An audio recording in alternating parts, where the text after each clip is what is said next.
bienvenidos a otra entrega de Contracara, aquí por TLV1, toda la verdad primero. Estamos transmitiendo a través de nuestra página web, que es www.canaltelv1.com. Debajo de este programa las redes sociales que nos mantienen en contacto, y como siempre ponemos este programa bajo la protección y advocación de la Virgen de Guadalupe.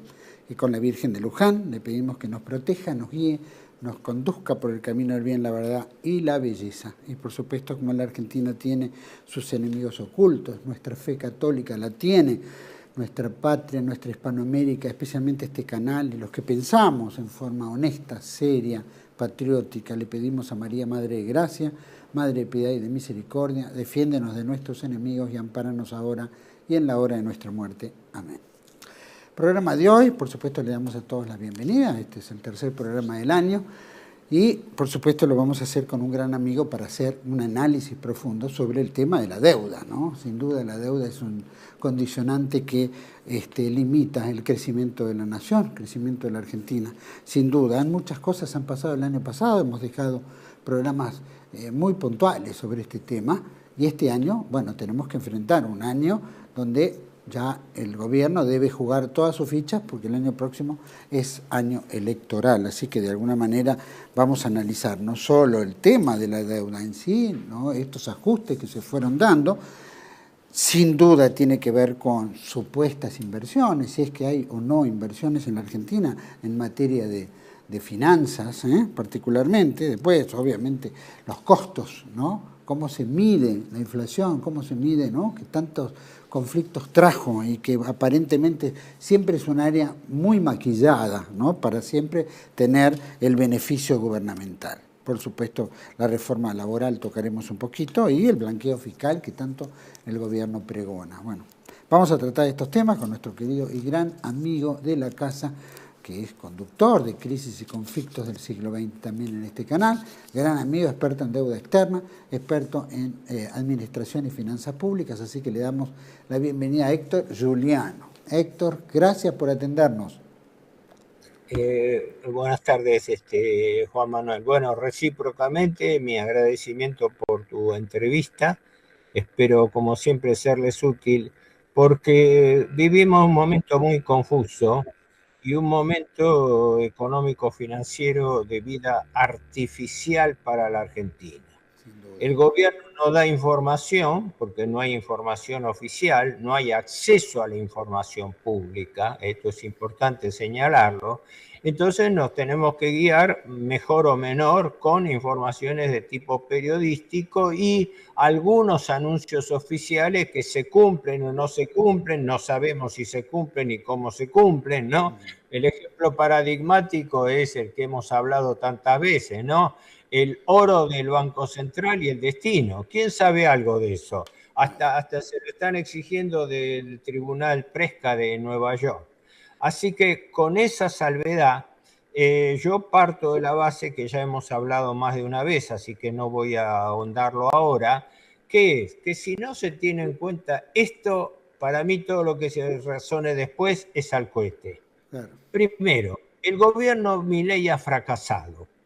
Fracasó el año pasado, fracasó en su plan y tuvo que pedir un salvataje de emergencia para que el gobierno Trump en Estados Unidos, en alianza con los grupos oligopólicos financieros de Wall Street, manejados por Scott Bessent, le tirasen una ayuda que era nada más que una ayuda para poder pagar deuda. Y en esa situación sigue la Argentina hasta hoy. Así que vivimos en un estado de supervivencia artificial. Te sumo a lo que decís, que es justamente el salvataje financiero que significó para pagar deuda, pero también que fue el respiro que prometió Estados Unidos, acordate, 20.000, 40.000 millones de dólares para fortalecer el gobierno de Milei, que nunca se concretaron. Y eso fue lo que le permitió la victoria electoral del 26 de octubre pasado. Así que bueno. Exacto, eso es importante señalarlo, que como agravante, la mayor parte de esa ayuda prometida en realidad no se ha cumplido, porque en su momento hay que acordarse que Bessent prometió tres cosas. La primera, un swap de 20.000 millones de dólares, de las cuales desembolsó 2.000, pero después a los pocos días le pidió que la Argentina se lo restituyera. Así que anuncio que te voy a prestar 20.000 millones. Te presto la décima parte, te presto 2.000, pero a la semana me lo tenés que devolver.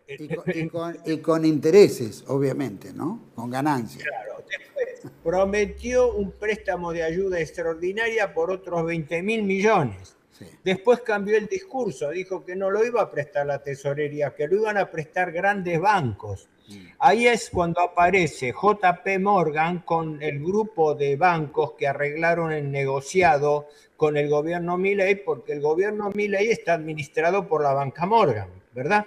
Todos los miembros del ministerio, los miembros superiores del Ministerio de Economía y el Banco Central son ex JP Morgan. Sumemos la Cancillería, sumemos también a la Cancillería, ¿no? Es una forma de decir, es claro, el propio Milei, el viceministro que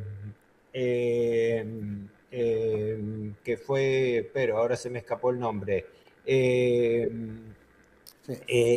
El viceministro de Economía, el titular del Banco Central, Bausili, el segundo del Banco Central. Bueno, nos estamos. Incluso el secretario de Finanzas anterior, Kirchner, que ahora lo pusieron como canciller.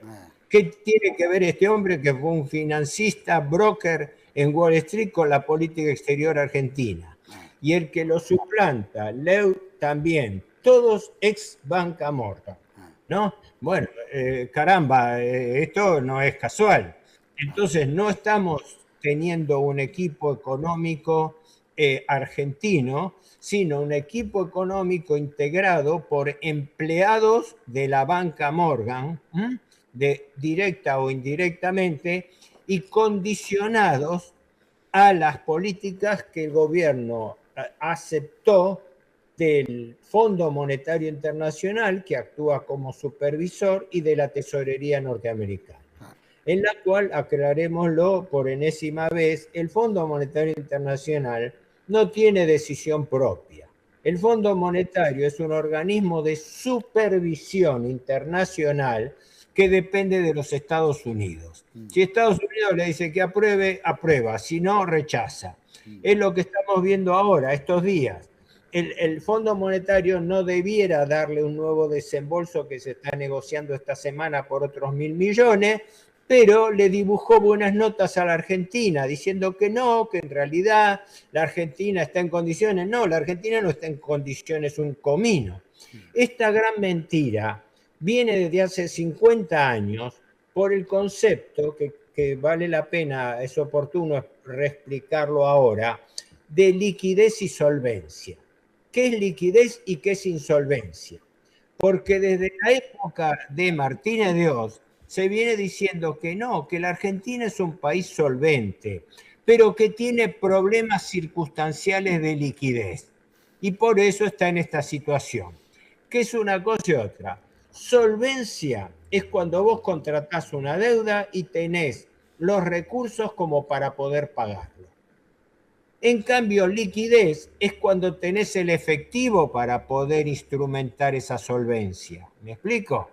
Vos decís, sí, yo dentro de un año voy a ser solvente porque calculo que voy a tener plata y voy a pagar, entonces soy solvente. Pero, señores, ahora no tengo un centavo, entonces ahora no tengo liquidez. Bueno, la gran mentira es que desde hace 50 años de sistema de la deuda perpetua, la Argentina no tiene ni liquidez ni solvencia, porque está permanentemente refinanciando la deuda y pateándola para adelante. Te doy un ejemplo de esta semana, que es más claro imposible. Tengo incluso los datos tomados acá de la última licitación. Aclaro, este año le vencen al país más de 200.000 millones de dólares. Eso es lo que aprobó el presupuesto. Eso es lo que aprobó la casta aliada de Milei, la casta aliada de Milei, porque resulta que Milei critica la casta, pero la casta le aprueba todos los proyectos del Congreso, ¿no? Hasta incluso gran parte de esta reforma laboral con todas las podas del caso. Pero para hacerlo claro, esto en pesos significa que la Argentina le vence en este año 280 billones de pesos, que equivalen a 200.000 millones de dólares. Esto es lo concreto. Esto es el presupuesto que aprobó el Honorable Congreso de la Nación. ¿No? Después venganme con, no, pero el cronograma está aliviado, no está aliviado. No, no. Cada 15 días el país tiene que salir a licitar deuda por un promedio de 10 billones de pesos para ir renovando sistemáticamente todo esto, lo que se llama rollover, renovación, pateo para adelante. En ese pateo para adelante que hace cada 15 días se está haciendo en un promedio que va desde los 50, a veces menos, de los 50 a los 335 días. Quiere decir que estamos pateando deudas como máximo a un año. Rico, si vos no podés pagar porque no tenés un dólar partido por la mitad, las reservas netas de la Argentina, que cuando tomó Milei se estimaban en 4, 5 mil, 6 mil millones de dólares, ahora son negativas en 14 mil millones de dólares, 14.100 millones. Quiere decir que el gobierno compra divisas en el mercado para pagar deuda y simultáneamente no tiene deudas netas, quiere decir deudas que no estén atadas a compromisos, porque las reservas brutas son nominales. Las reservas brutas son las reservas teóricas que tiene el país. Cuando le resta la deuda del Banco Central, te quedan las deudas netas. Y entonces vos tenés que empezar a descontar que tenés letras en dólares por 10.000 millones de dólares, tenés compromisos, tenés la base monetaria, que la base monetaria es la deuda con los tenedores ciudadanos. En fin, no la voy a complicar para no. Bueno, ahora están hablando que el gobierno se pasa comprando, ¿no es cierto?, dólares, porque, bueno, una de las razones, la bajada del precio del dólar, lo que implicó que el Banco Central saliera a evitar que siga cayendo. Pero vos fíjate la paradoja. Primero déjame terminar esto para no perder el hilo con respecto a la licitación. Sí. La última licitación que hizo esta semana que pasó fue porque al país en una quincena, por eso en total del año son 280. En una quincena le vencían 7.3 billones de pesos, para redondear, 7 billones de pesos, ¿no? Y el gobierno sacó una serie de bonos para renovar esa deuda, es decir, para seguir con el juego permanente de hace 50 años. Retiro bono viejo y entrego bono nuevo, ¿verdad? Y renovó deuda por 9 billones. O sea, le sobró, entre comillas, tomó más deuda de la que canceló. Esto prueba que la deuda está aumentando, ¿verdad? Mientras que el presidente Milei dice que no quiere aumentar la deuda. Pero en la licitación solamente de esta semana y en todas las licitaciones, la deuda que coloca es mayor que la que vence, la que tiene que renovar. Así que primera falsía ante la opinión pública. Ahora, ¿a cuánto lo patea para adelante? Lo patea para adelante, ya te digo, en la última licitación el plazo mínimo fue de 63 días y el máximo era de 400 y pico. Es decir, está pateando para adelante un año. En un año no va a cambiar la situación argentina. En un año, en 2 meses, en 6 meses, en un año, lo que va a hacer es volver a renovar la deuda. Y esto, si fuese cosa de hoy, de ayer, de anteayer, no, es cosa de 50 años y lo han hecho todos los gobiernos. Lo han hecho desde Martínez Dios hasta Menem, hasta Macri, hasta los kirchneristas, lo han hecho todos y lo siguen haciendo. Ese es un mecanismo de saqueo perpetuo por la regla que yo llamo la regla de la deuda perpetua, que es la regla de la usura. Se presta a quien no puede pagar para que viva permanentemente en la servidumbre de pago de intereses, ¿no? Dicho esto, voy a lo siguiente. ¿Con qué tasa se está renovando esta deuda? La deuda en pesos la está renovando a tasas del 40-47% anual. 40-47% anual. Mientras que de dólares y se llevan 1,5 millones a fin de año, casi. y sí, sí, sí, sí, mantuvieron, pero se lleva más Ah, porque como no tienen un vencimiento solo en el año, al renovarla capitalizan intereses, claro, porque los intereses que recogieron en el primer semestre claro. los pueden sumar al capital y por anatocismo, que es la acumulación de intereses, ganan intereses sobre intereses, por lo cual el rendimiento es mayor. Claro. Y la Argentina está pagando rendimientos así superiores a la tasa de interés que en medidos en dólares creo que estaba dando una rentabilidad promedio de 9,5% de ganancia en dólares, cuando las tasas internacionales están en Estados Unidos en el 3,75 y en los países emergentes y en otros llegan al 6. Y la Argentina está 6 en los peores casos, otros están en 5,5. Y la Argentina está en el doble, ¿no? Con la garantía de que toda esta política está puesta al servicio del carry trade, de seguir apuntalando la bicicleta financiera, de que entran inversiones, lo que vos me preguntabas antes. Cuando entran inversiones, hay que preguntarse si entran inversiones productivas, por ejemplo, para levantar una fábrica, El o entran Riggi, inversiones. el Riggi famoso, por ejemplo, el Riggi famoso. ¿Cómo? El ¿Cómo, Riggi, perdón? el Riggi, por ejemplo. Sí, con el RIGI está habiendo otro problema, claro, porque el RIGI es un subsidio. O sea, el gobierno que tanto cacarea de evitar los subsidios, sin embargo, el RIG es un subsidio, ¿verdad? Es un subsidio a la inversión. ¿Estaremos de acuerdo o no estaremos de acuerdo? Pero es un subsidio.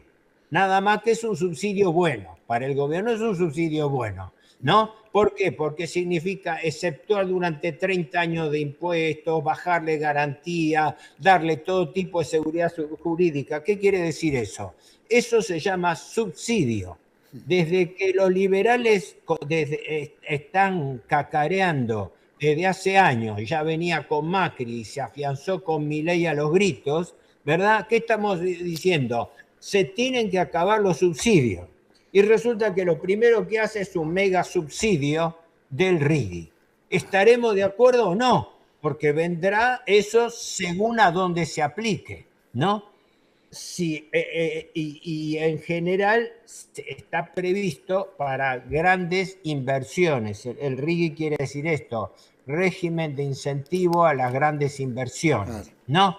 Pero no sabemos cuál va a ser la rentabilidad para la Argentina de esas inversiones, porque las inversiones y los únicos rubros de crecimiento económico que se están produciendo en el país van fundamentalmente a solo 3 sectores de la economía. El sector agropecuario, que prácticamente no recibe inversiones porque ya las tiene acá, y el comercio internacional de granos está en manos de las multinacionales, no de los productores. Segundo, el rubro de hidrocarburos, ¿no? Gas y petróleo, que está en su mayoría bajo control y no solamente económico, sino financiero de los grandes fondos de inversión que operan a través de las multinacionales petroleras, ¿no? Y el tercero, el rubro de minería, con el litio a la cabeza, pero con todo el mineral incontrolado que se lleva del país, ¿no? Porque se lleva piedra sin clasificar y se exporta, como en Pascua Lama, por Chile, que ni siquiera es por territorio argentino.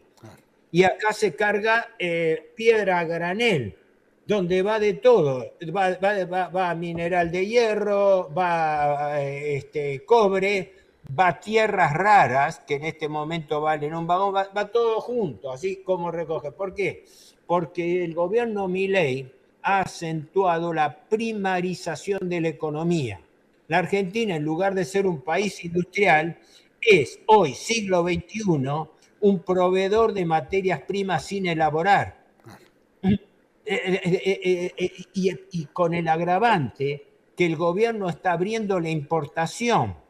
Con la apertura de importación entran productos industriales y nosotros exportamos materia prima sin elaborar. Entonces no tenemos valor agregado. El valor agregado es trabajo.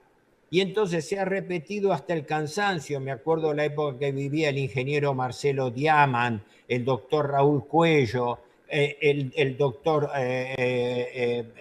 José Ferrer, y tantos otros, ¿no?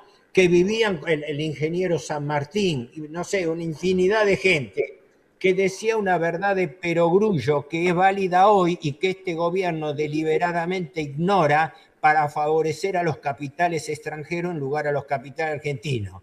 Esa premisa que ahora a la UIA tardíamente se le está recordando es, ojo, que cuando importamos un producto elaborado extranjero, ejemplo, un electrodoméstico, cuando importamos un electrodoméstico extranjero, el que gana es el empresario extranjero y el trabajador extranjero. Porque un producto extranjero es trabajo para un trabajador extranjero. Y ese mismo trabajo que tiene el trabajador extranjero se lo quita acá. Por eso la Argentina está perdiendo empresas y está perdiendo empleo. En lo que va de la gestión Milei, han cerrado 22.000 empresas, la mayoría pymes. 22.000 empresas, no es chiste, no es moco de pavo. Y se han perdido puestos de trabajo por casi 200.000 personas, 192.000 a noviembre. O sea, quiere decir que mientras el negocio financiero va viento en popa por el carry trade, mientras la deuda sigue con su negociado de siempre, y mientras la Argentina se está primarizando, favoreciendo a las multinacionales extranjeras, la industria productiva argentina está en recesión, con caída de la producción, con caída de la inversión, de la producción y del empleo. Y esto está ocurriendo bajo nuestras narices. Y bueno, realmente estamos viendo una política antinacional, dirigida desde un gobierno que hasta ahora no veo que sea un gobierno nacional, porque hasta ahora no veo ningún rasgo del gobierno Milei que denote que es un gobierno nacional, ni en materia económico-financiera, ni en materia política, y mucho menos en materia internacional, donde se ha adscrito servilmente a la supuesta alianza subordinada a los Estados Unidos e Israel, en forma incondicional.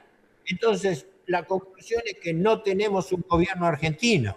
Sin duda. Es peligroso eso, es muy peligroso. Estamos en un país y no tenemos gobierno argentino, porque textualmente no es un gobierno que trabaja para los intereses nacionales, trabaja para los intereses de los grandes capitales financieros y multinacionales que operan en la Argentina. Sin duda, bueno, eso ya lo tenemos muy claro desde que se inició la etapa Milei, ¿no? Por supuesto que se pasan vanagloriando de grandes inversiones, ¿no? El RIGI, bien dijiste, es como un subsidio, no cabe la menor duda.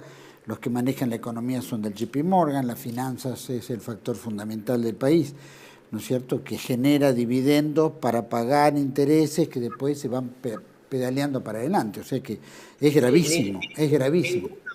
Ninguno de los sectores claves de la economía y de la finanza argentina es nacional, es extranjero. Sin duda. Eso es así de claro, no hay tutía con respecto a eso. Y además está alentado por el gobierno. No es que es un subproducto de la política económica, es un efecto buscado. Cuando se cacarea con la apertura de inversiones, se lo han dicho, no tienen ni siquiera la mínima creatividad. Han sacado a relucir un vídeo de la época de Martínez de Oz, no sé si lo habrás visto, que denostaba la producción nacional haciendo ver un tipo que comparaba sillas e iba tocando la silla. Estas son sillas nacionales, ¿ve? Me siento y se caía al suelo. En cambio, esta es una silla importada y se sentaba lo más cómodo. O sea, están promoviendo la competencia extranjera. Así que el país que cacarea de libre competencia, el gobierno subsidia al capital extranjero financieramente con el carry trade. Subsidia a las multinacionales dándole garantías y favoreciendo la primarización de la economía. Y subsidia la producción extranjera porque atrasa el tipo de cambio y abre la importación de mercaderías. Es la forma perfecta para arruinar la industria argentina. Bueno, más claro echarle agua. Aparte, solamente con el mero hecho de comparar entre lo importado y lo nacional, que no se está teniendo en cuenta todos los gravámenes que lleva el producir nacional, con todos los impuestos, etcétera, ¿no? Que obviamente Claro. lo hace en desventaja la importación, ¿no es cierto? Que viene con todos esos beneficios. Bueno, efectivamente, lo que vos decís es cierto. La UIA acaba de hacer una presentación, no es nueva.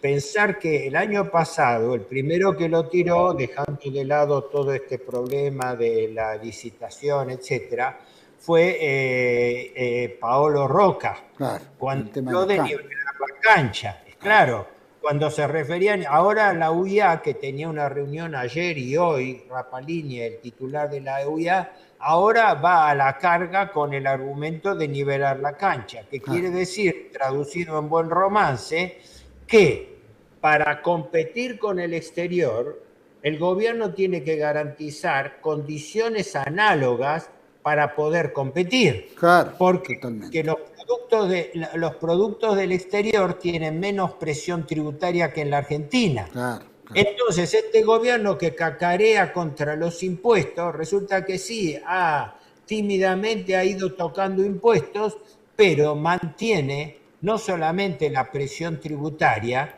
sino que no la toca la presión tributaria básica, ¿no? Ha hecho concesiones, bueno, el impuesto país era transitorio, así que eso no lo sacó el gobierno, eso venció el presupuesto, ¿no? Claro. Y con el agravante que la presión tributaria no significa mayor recaudación, porque desde hace creo que 3 meses la recaudación fiscal está cayendo. ¿Por qué?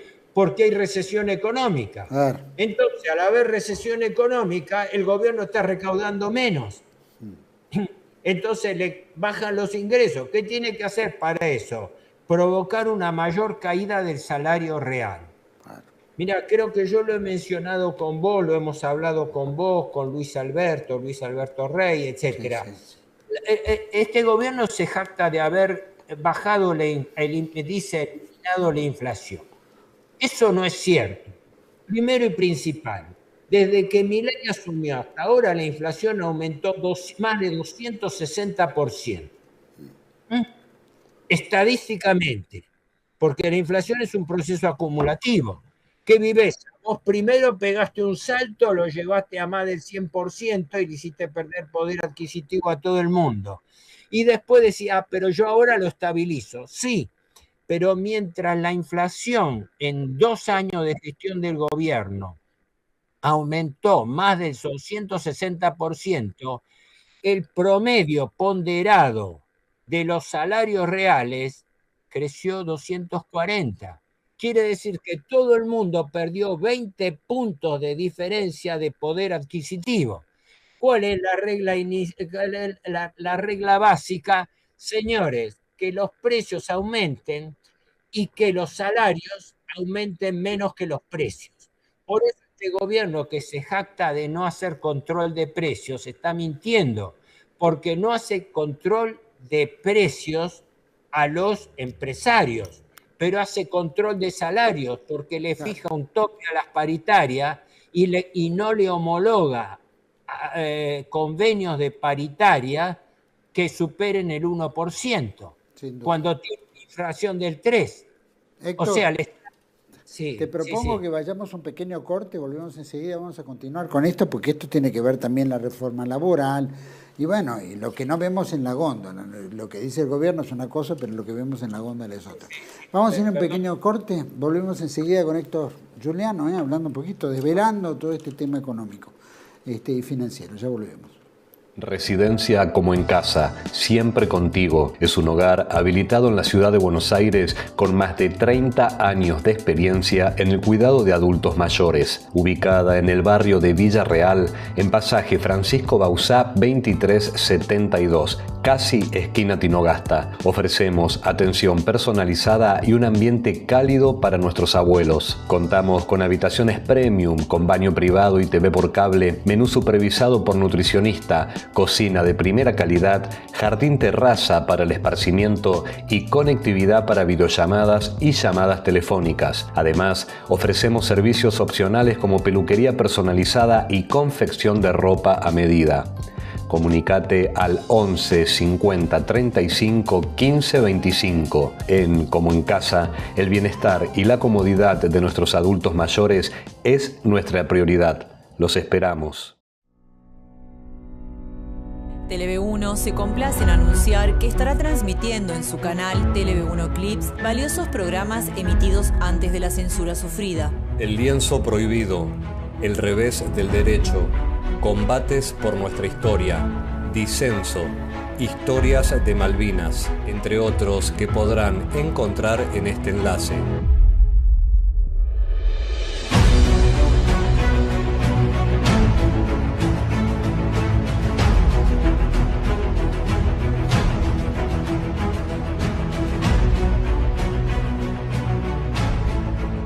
Agradecemos su aprovechamiento y difusión.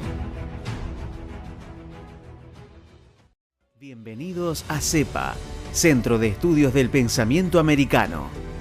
Nuevo sitio web de cursos de formación en política, filosofía, historia, literatura, geopolítica, religión, psicología y más.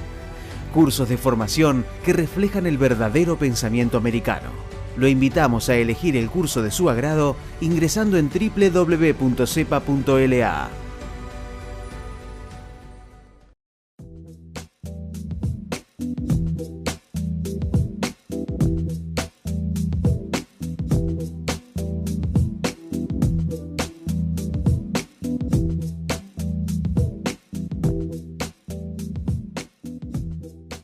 Decir siempre la verdad primero tiene un precio. Dependemos de tu ayuda. Tele-V1, toda la verdad primero.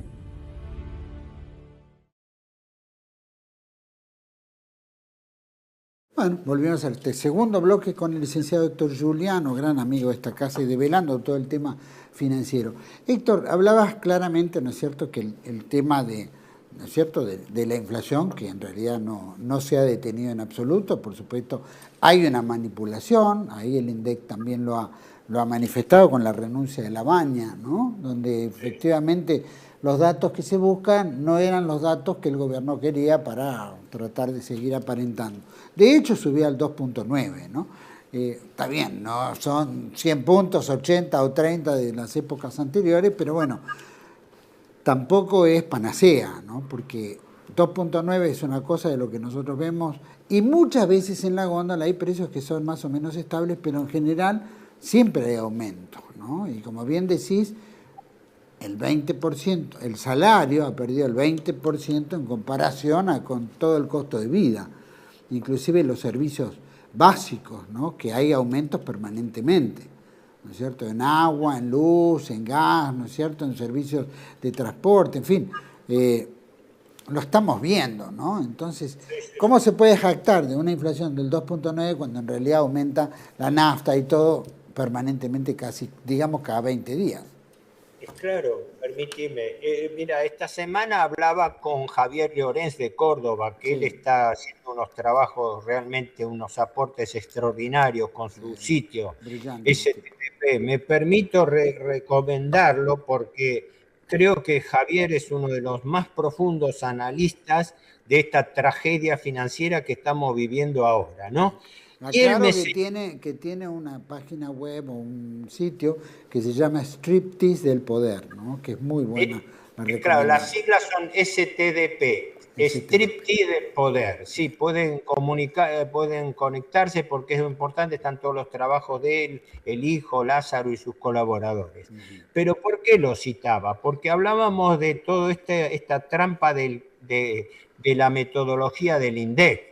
Primero, es un escándalo pensar que tanto le dijeron a Guillermo Moreno cuando manipuló los índices del INDEC para que le den de menos, que después nos costó un agujero por los juicios que nos hicieron por la indexación por inflación y por los cupones ligados al PBI que se indexan por el Producto Bruto Interno, que a su vez toma en cuenta los factores de aumento de precio.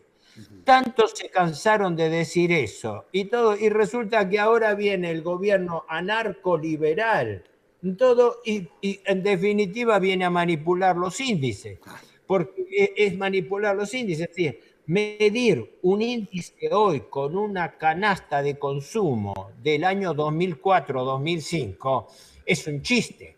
En el año se lo han señalado a los gritos, pero escuche, ¿cómo va a comparar con una canasta básica de consumo del 2004, donde no existían los celulares, donde había una serie de rubros que no se utilizaban, que cambiaron los patrones de consumo, etcétera, de todo, hasta mayorista, que no había energía eólica, etcétera? Y este gobierno tuvo la desfachatez de esperar a último momento, pese a que tenía, vos fíjate cómo le dibujan buenas notas, estaba pactado con el Fondo Monetario Internacional que el nuevo índice de la baña se tenía que aplicar a partir de enero. Pero antes de comunicar el índice de enero, ¿qué pasa? Lo suspendieron, manu militares. ¿Por qué? Porque sí, porque consideraron que les iba a dar más alto. ¿Por qué? Porque la clave, entre otras, está en que la nueva canasta del INDEC fue calculada en base a los consumos de los años 2017-2018. Y ahí aparecen elementos nuevos. Por ejemplo, como te decía, los celulares. Caramba, no es chiste. Ahora la ponderación de los celulares aumentó.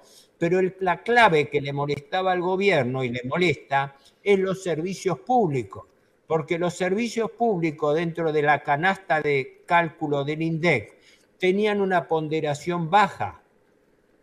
Y ahora el gobierno no solamente le ha dado un saque, sino que este año piensa darle otro saque más, porque no nos olvidemos que este año es clave, porque este no es un año electoral. Así que todo el trabajo sucio el gobierno lo tiene que hacer este año, porque para el año que viene tiene que presentar buenas noticias, tiene que dorar la píldora y vender de que las cosas están bien. Entonces, si se empezaba a dar mal la inflación, ¿qué ocurre? ¿Cómo paraba la presión laboral? ¿Cómo paraba la presión de la opinión pública? ¿Cómo paraba el discurso de estar combatiendo la inflación cuando ahora la inflación todas las proyecciones le dan creciente? Y uno de los factores crecientes más importantes es justamente el de tarifa de servicios públicos, amén de alimentos, que ojo que los alimentos siguen aumentando. Lo que pasa es que se van dosificando, pero se siguen aumentando. Por ende, la noticia más grave que conlleva esta suspensión de la nueva metodología es que se está preparando un engaño a la opinión pública, porque la opinión pública, la ciudadanía no va a recibir los índices reales que corresponden al año 2026. Va a recibir índices distorsionados que tienden a reflejar menores aumentos de los que realmente se producen. Está manipulando la inflación. Y yo agrego algo más. Esto nos puede traer dolores de cabeza el día de mañana, porque no va a faltar un acreedor financiero entre los fondos buitre que nos haga un agujero legal en el exterior de la misma manera que le hicieron por el kirchnerismo de Moreno. ¿Por qué? Porque van a decir, ¿cómo? Toda la deuda en pesos, que es un 40% de la deuda total, está indexada por SER, que es inflación, y por tipo de cambio, o por tipo de cambio. El tipo de cambio está artificialmente retrasado. Y la inflación, que hasta ahora era lo que le estaba dando ganancia, ahora suspenden el índice. Entonces el riesgo que corremos es que no va a faltar un fondo buitre que le haga una denuncia, que le pueda hacer una denuncia a la Argentina, porque se lo puede hacer, diciendo que la Argentina está manipulando el índice de inflación para pagar menos actualización por SER. ¿Me explico? Porque el SER, ¿cómo se calcula? Vos debes 100. Cuando vas a pagar intereses, los intereses no se calculan por 100, se calculan por 100 más la indexación. Ponele que la indexación te lo lleve a 120. Entonces, no pagás el 10% de interés sobre el valor nominal original, sino sobre el valor indexado, que siempre es mayor que el original. Por lo cual estar birlando intereses a los acreedores. Y eso que es tan elemental, que cualquiera que tenga 2 dedos de frente me parece que lo sabe, estos tipos que son gente del riñón de la finanza, ¿no? Empezando por el ministro Caputo, que el ministro Caputo es un broker, no está ahí por sus condiciones de economista. Desde que asumió le dijeron, ¿por qué no pusieron un economista? No, pusieron un broker. Y el broker puso a su socio y amigo al frente del Banco Central. Después de estar cacareando durante años de que el Banco Central tenía que ser independiente del Ministerio de Economía, lo primero que hace el gobierno Milei es poner a una dupla de socios y amigos personales, porque eran los 2 socios de la consultora broker Anker, los pone uno en el Ministerio de Economía y otro en el Banco Central. Estamos todos locos, ¿no? Cuidar el gallinero. Cuidan el gallinero con 2 lobos. Perdóname, perdóname, quería redondear lo que vos me habías preguntado, que al final me fui un poco lejos. De reforma laboral estaríamos un día hablando. Todavía no hay palabra definitiva porque ya se han hecho tantos cambios y hay que ver qué sale de diputados. Pero aclaremos bien 2, 3 conceptos básicos para la gente. Primero, guste o no guste, estemos de acuerdo o no estemos de acuerdo, esta es una reforma laboral exigida por el Fondo Monetario y los acreedores, ¿no? Pro empresa. No hay ningún punto a favor del trabajador. Punto. Esta es la primera aclaración. Segundo, el objetivo declarado es proveer al aumento del empleo. Y la ley no define absolutamente nada las condiciones de empleo. Eso lo define la política económica. ¿Cómo? ¿Cree que con evitando despidos y otras medidas va a traer un boom del empleo? Como decía antes, 22.000 empresas cerradas, más de unos 200.000 trabajadores privados despedidos, más 60.000 otros agentes públicos, o sea, 200.000 privados más 60.000 públicos que han perdido su trabajo. Esa gente pasa ¿a qué? A la precarización del trabajo. Sí, termina enganchándose de cualquier cosa. Si alguno puede, toma un Uber así o trabajo. Otros terminan, como los muchachos de hoy en día, terminan de repartidores de roticería. O sea, están degradando la calidad de la mano de obra, porque mano de obra que se pierde. Esto está afectando ahora industrias muy importantes. El caso más importante para mí es el de industria automovilística, ¿verdad? abren la importación. Bueno, pero la mano de obra de la industria automovilística después no la repones en un día, ¿no? Como agravante. Y después el aspecto político de esta reforma, que esa no la veo clara, que es la relación política con los sindicatos. Porque los sindicatos, a mi entender, desde que asume el gobierno Milei, han tomado una posición demasiado tibia. Yo apenas asumió Milei, creo que esto lo hemos hablado con vos, hizo lo mismo que Macri. Suspendió el Consejo de Salario Mínimo, que es el que tiene que determinar el sueldo mínimo en base a la canasta de consumo, ¿no? Así que el gobierno asumió y provocó una inflación del 25.5% en diciembre del año 23.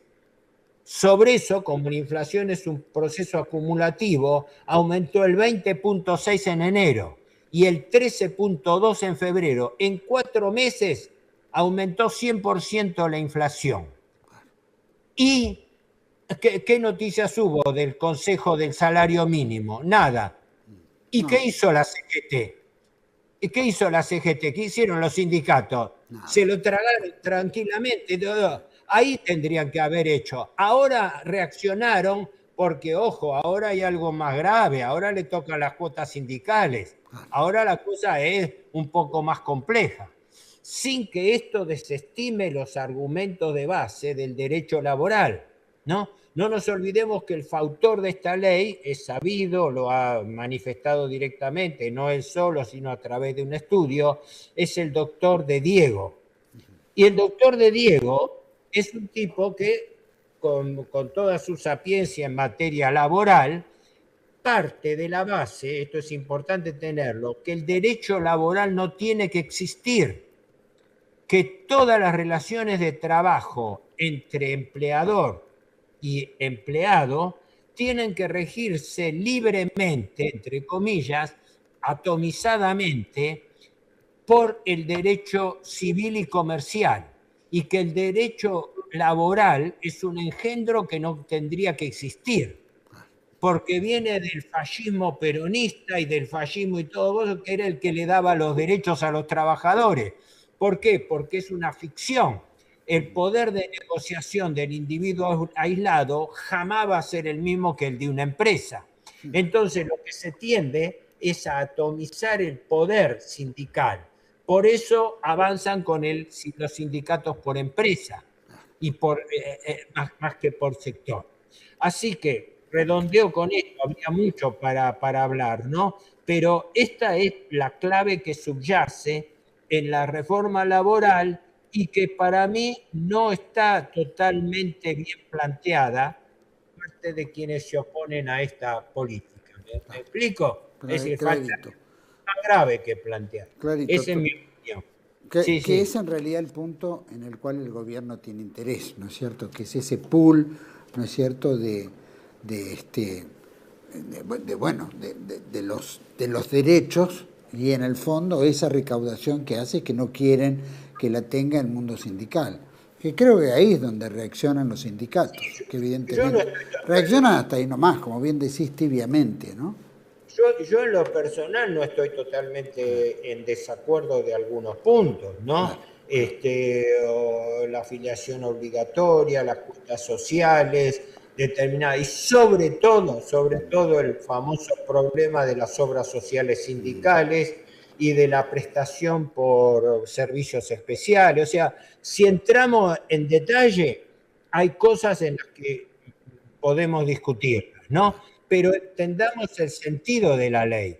¿Por qué el Fondo Monetario, desde el acuerdo de Macri de junio del 2018 hasta el nuevo de Milei de enero del 2025, por qué exige 3 reformas estructurales?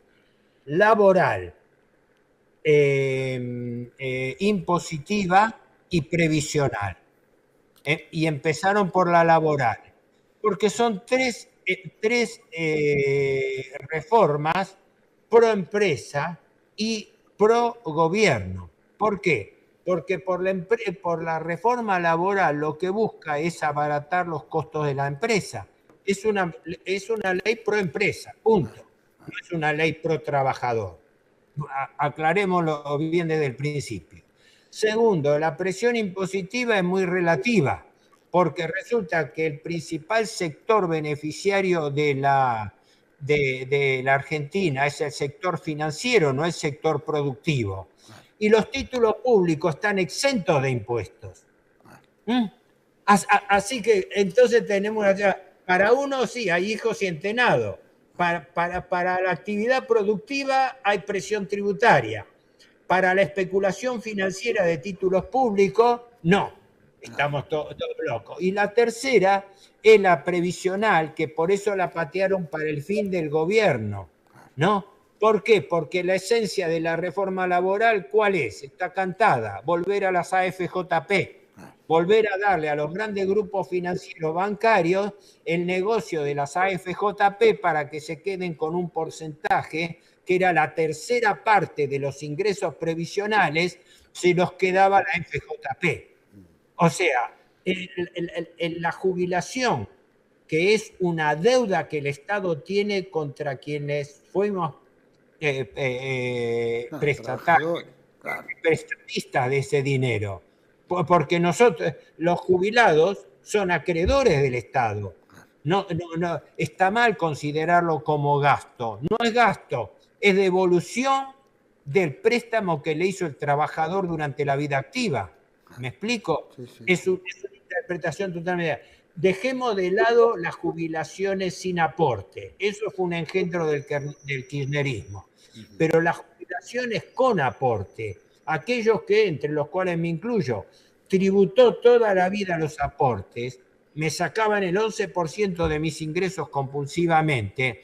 Ahora el Estado no me está regalando nada, el Estado no está gastando nada, me está devolviendo el ingreso que yo le di en su momento. Entonces, el gasto, lo que llaman gasto previsional, que es la mayor parte del gasto público, tendría que ser considerado en el cuadro de resultados financieros como deuda pública. ¿Por qué? Porque el Estado tiene una deuda pública con especuladores financieros a los cuales le cumple religiosamente, y tiene otra deuda pública con los jubilados a los cuales le retrasa los salarios reales. Y se los retrasa a los jubilados para con eso que le roba a los jubilados poder pagarle intereses a los especuladores financieros. Más claro, imposible. Sí, imposible. Héctor, bueno, para ir cerrando, entonces, vos decís que este año tenemos vencimientos por 200.000 millones de dólares. La deuda general de la Argentina a esta época, ¿tenés una idea más o menos? Mira, en este momento, según cifras oficiales, la deuda pública con datos a diciembre llegaría a unos 470.000 millones de dólares, 468 y pico, ¿no? 470.000 millones de dólares. Pero, como ha sido denunciado, es cierto, y se lo han denunciado los propios liberales, lo he mencionado, el doctor Carlos Rodríguez del SEMA, el doctor Roberto Kachanowski, liberal, Carlos Maslatón, el ex amigo personal y liberal de Nemeto. ¿Cuál es la clave de todo esto? Que el gobierno no está tomando acá los intereses que se capitalizan por anatocismo, es decir, los intereses que no paga. ¿Sabés cuánto debiera pagar la Argentina de intereses por año? Más de 40.000 millones de dólares. A una tasa de interés promedio ponderada del 10.07, 10%, pongamos así, sobre un stock de 470.000, te da que los intereses a pagar en un año serían cerca de 47.000 millones de dólares. Hay que acordarse que el capital no se paga, el capital se renueva continuamente, pero los intereses sí. Pero ¿sabés cuánto está pagando la Argentina de intereses por presupuesto? 10.300. O sea, le caen tiene que refinanciar 37.000 millones. claro, le caen 47.000 y está haciendo todo este esfuerzo para eso. Mirá, te doy un dato porque esto salió antes de ayer. El último boletín fiscal muestra el mes de enero. En el mes de enero, el gobierno tuvo un resultado primario de 11.7 billones de pesos. ¿A qué se dedicó ese gran superávit primario? 10.300.000.000 para pago de intereses, o sea, el 90%.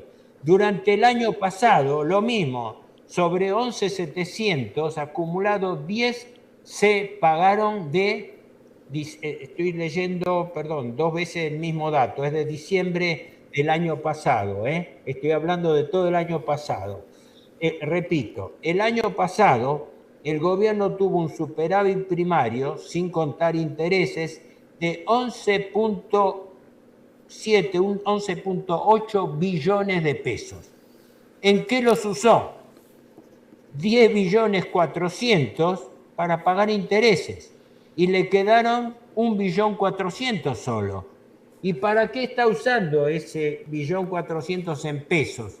Para con esa plata comprarle dólares al Banco Central para poder ir acumulando dólares para poder pagar los intereses en dólares del año en curso, que es lo que está ocurriendo.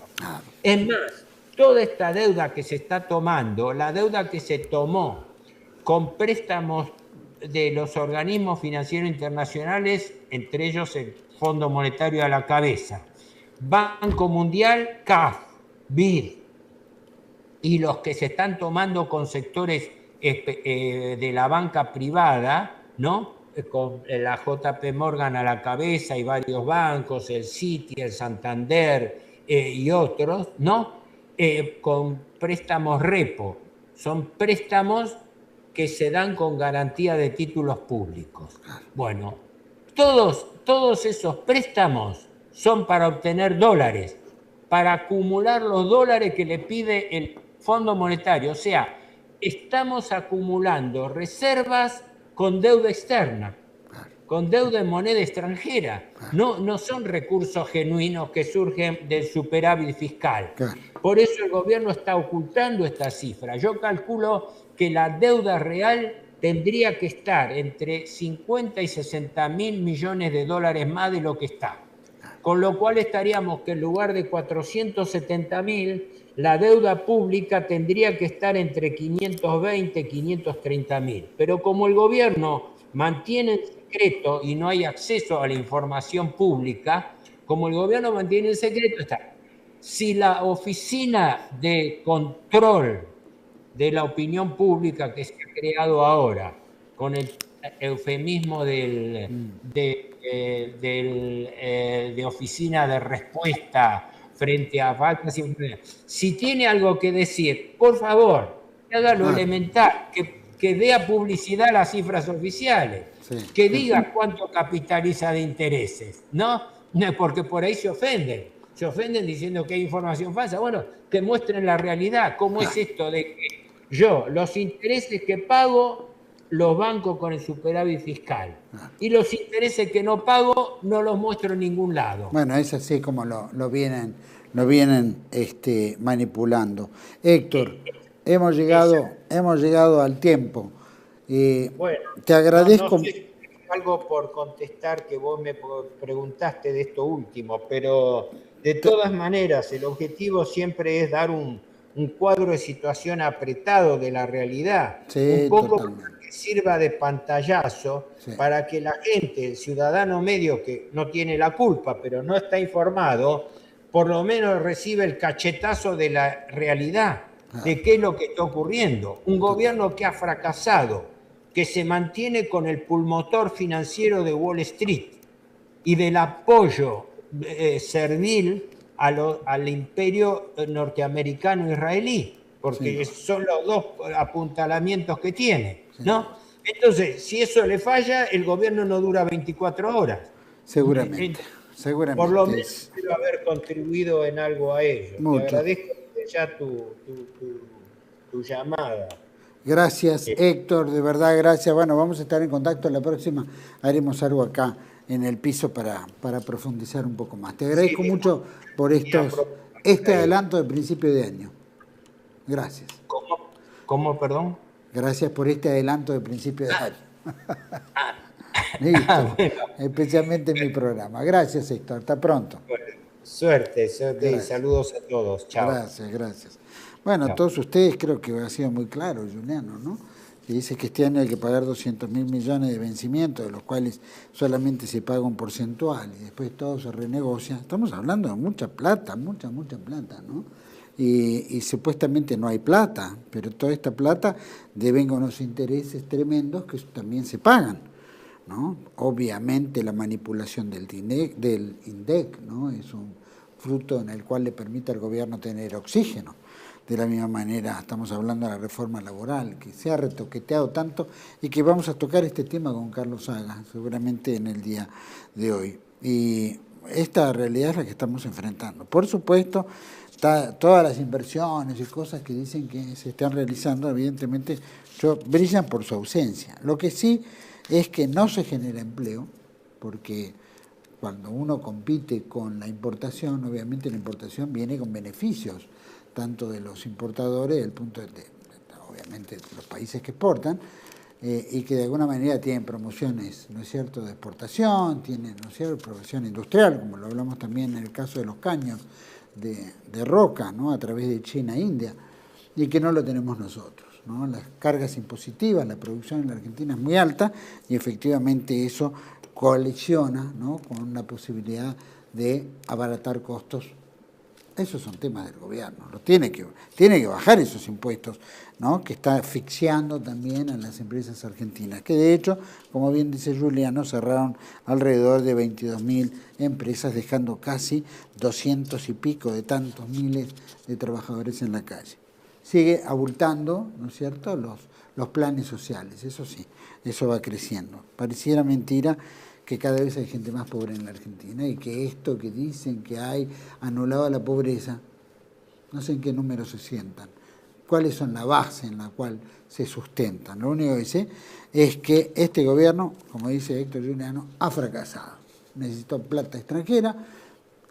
El famoso presidente que decía que podía gobernar sin plata, con o sin plata, bueno, la ha demostrado que sin plata no puede gobernar. De hecho, Estados Unidos prometió un número que después no cumplió, puso poquito y se llevó sus intereses, o sea que, ¿cómo le va a prestar a un país que está pagando intereses tan altos y ganan en el ámbito financiero? No estamos mal entonces, algo está mal acá como para decir que estemos mal cuando no lo estamos, porque estamos pagando esas altas tasas de interés y los entes financieros se enriquecen. Hay que pegar un volantazo en el tema económico y financiero, no cabe la menor duda. Vienen 2 años muy difíciles, especialmente por los números. Si debemos 470.000 millones y se debe 200.000 solamente este año, a ver, pensemos, ¿cómo llegamos a 470.000 y debemos 200.000? Difícil de entender, pero es la realidad. Seguimos peleando por el bienestar de este país, por su pueblo, ¿no es cierto? Y siempre pensando desde el punto de vista nacional, ¿no?, que es lo que nos debe fortalecer en esta lucha, defender la patria. Y empecemos también por el bolsillo, que es la víscera más sensible. Los espero en otra entrega de Contracara, aquí por TLV1. Toda la verdad primero. Gracias por acompañarnos.